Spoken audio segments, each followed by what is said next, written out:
Everyone, welcome back to my channel. আশা করছি তোমরা সবাই খুব ভালো আছো, আমরাও খুব ভালো আছি। তো এখানে দেখতে পাচ্ছ আমার একটু হেলথ সেন্টারে দরকার ছিল, যে কারণে আমি হেলথ সেন্টারে গেছিলাম। তো হেলথ সেন্টারে আমরা কে কে গেছি, বড় বৌদি, ছোটো বৌদি আর আমি তিনজন মিলে স্কুটি নিয়ে বেরিয়ে পড়েছিলাম একটা দরকারে। আমাদের তিনজনেরই দরকার ছিল অবশ্য। তো যাই হোক, এখানে যে যার মতো কাজ করছে, আর আমি সকাল সকাল ঘুম থেকে উঠে নিয়ে বাইরের দিকটা তোমাদের সাথে শেয়ার করছি। দেখো বাইরের ওয়েদারটা কত সুন্দর, তাই না বন্ধুরা? কিছুই মারলে। আর যাই হোক, এখন আমি যাবো রান্নাবান্নার দিকে। মেয়েকে স্নান দান করিয়ে ঘুম পাড়িয়ে দিয়েছি, আর এখন আমাকে রান্না করতে হবে, কারণ অনেক কাজ আছে এখনও আমার। আর এত ঠান্ডা লেগেছে না, আমি কথা বলতে পারছি না।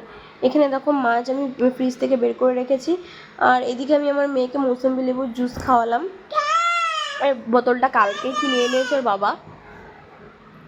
আর মাছটাকে আমি ভালো মতো, আমি একটা কাজ করবো জানো, যে গরম জলে দেখছো আমার খুব তাড়া আছে, জন্য আমি গরম জলটা প্যানে বসিয়ে নিয়েছি, নিয়ে বাটিটার মধ্যে বসিয়ে দিয়েছি যাতে তাড়াতাড়ি মাছের আইসটা গলে যায়। আর এদিকে দেখো আমার ভাত প্রায় হয়ে এসছে, আর এদিকে আমি মাছ ভেজে নিচ্ছি কড়াইয়ে। আর এটা কী মাছ আছে জানো তোমরা? আশা করি তোমরা বুঝতে পারছো এটা কী মাছ। এটা হচ্ছে যে তোমাদের ভেটকি মাছ। আর এদিকে ক্লিপগুলো দেখতে পাচ্ছ, আজকে আমি প্রচুর জামা কাপড় কেচেছি, ক্লিপগুলো কালকে কিনে নিয়ে আসা। তো দেখো এখানে জামা কাপড়গুলো মেলে দিয়েছি আগে, আবারও কটা জামা কাপড় মেলে দিয়ে আসবো, এরপরও আবার কটা জামা কাপড় মেলে দিয়ে আসবো। আর এদিকে ওর বাবা আমাকে বলছিল জল দাও, তো ওকে আমি জল দেওয়ার জন্য জলের গ্লাসটা নিয়ে নিয়েছি। আর এদিকে দেখো আমি আলুগুলো কাটবো, এই আলুগুলো কেটে আমি মাছের ঝোলে দেবো, এই জন্য কাটছি। দেখো অনেকে হাতে মানে বটিতে কাটো, আমি হচ্ছে ছুরিতেই কাটি, কারণ আমার বিয়ের প্রথম থেকে আমি ছুরিতে কাটাই শিখেছি।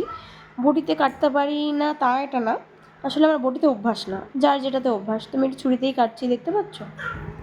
আসলে বন্ধুরা, বিবাহিত জীবন অনেক কষ্টের। আসলে আমরা বিয়ের আগে বুঝতাম না যে বিয়ের পরে আমাদেরকে এইভাবে রান্নাবাড়ি করতে হবে, খেতে হবে। আসলে ভাবতাম বিয়ের মধ্যে না কি আছে। তো এইভাবে বিয়ে টিয়ে করে নিলাম। আর এখানে আমার প্রচণ্ড গলা ব্যথা, প্রচণ্ড গলা ব্যথা। আমি তখন ঠিকমতো কথা বলতে পারছিলাম না যখন আমি ভিডিওটা করছিলাম। তোমাদেরকে আমি এটাই বলছিলাম যে দেখো বন্ধুরা, আমার প্রচণ্ড গলায় ব্যথা, যে কারণে আমি একটু চা করবো, আদা দিয়ে লিকার চা খাবো। না হলে আমি আর পারছি না, এত গলায় ব্যথা, আমি কথাও বলতে পারছিলাম না সকালে ঘুম থেকে ওঠার পরে। এদিকে দেখো আমার ঘরবাড়ির একদম নাজেহাল অবস্থা, আমার ঘরবাড়িটাকে গোছাতে হবে, দেখতে পাচ্ছ। এদিকে আমার মাছের ঝোল রান্না হয়ে গেছে, ভাত হয়ে গেছে, আমি আর কিছু করতে পারবো না। আর এদিকে ঘরটা ঝাড় দিয়ে নিয়েছি, ঘরটা ঝাড় দিয়ে নিয়ে আমি পরিষ্কার পরিচ্ছন্ন করে রাখবো এখন। তো আমার এই মুহূর্তে এই চাটাই আমার গলাটা ঠিক করতে পারে আপাতত সকালবেলা। তো বন্ধুরা, আমার ভিডিওটা কেমন লাগলো অবশ্যই কমেন্টে জানিও। তোমাদের সাথে দেখা হবে আবার একটি নতুন ব্লগে। টাটা।